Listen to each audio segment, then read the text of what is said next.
Article 5, Permanent Establishment. Now, what happens is that, and maybe let me explain this to you by means of an example. Wherever there is a foreign company or a non-resident, we keep on using the word foreign company, but the idea is we're talking about a non-resident. So whenever a foreign company wants to operate in any other country, right?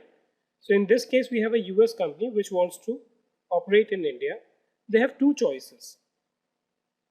They can either form an Indian company, right? Or any other permissible form of operation. So let's say this could even be an LLP, a limited liability partnership, right? So they could have a presence in the form of an local organization which is going to carry out the work which they want to do. But in many cases, these foreign companies may want that instead of setting up a local company or a local setup, right, by means of a corporate body, why not operate through an office? This office is owned by the non-resident, right? It could be in the form of a branch of the non-resident. So the legal form of the entity is the foreign company itself. There is no local legal form of entity, right? They could operate through an agent. So let's say, for example, if I'm engaged in selling of goods, I may just appoint an agent in India. I may sell goods from overseas. A local customer may buy it, right? And this agent may help in ensuring that once the good reaches India, they are dispatched to the person for whom they are intended to. Or they could have business site. So let's say in case of a construction project, the foreign company may deploy its equipment and manpower at the site where the construction is to be carried out, right? In all these cases, the issue which comes up is that why should the source state leave its right to tax? If it would have been an Indian company or an LLP, by law, it would have been required to pay taxes in India.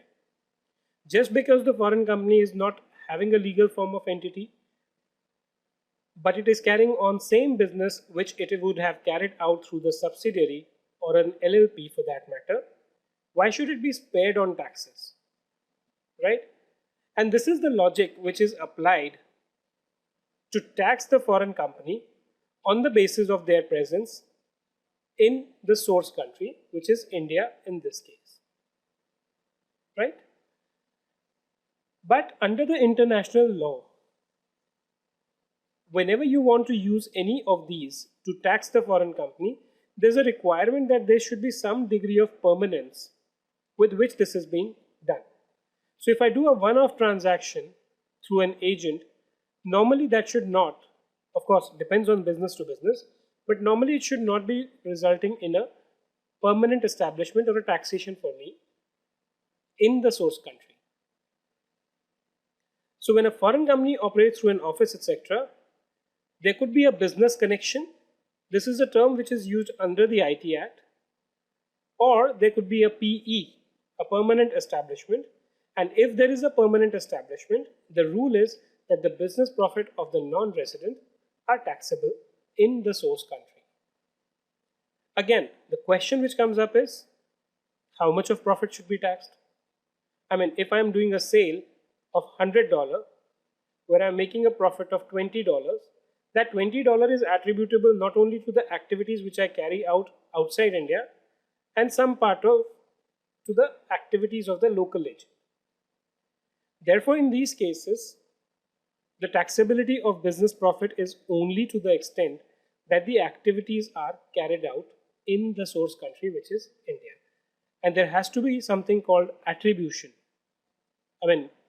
Attribution is a technical word, but normally you would say an allocation, depending on what kind of activities are carried out in India and what is it that is carried out outside India. So that is what a PE is. A PE is nothing but some degree of permanent presence of the foreign company in the source country, which results in taxation.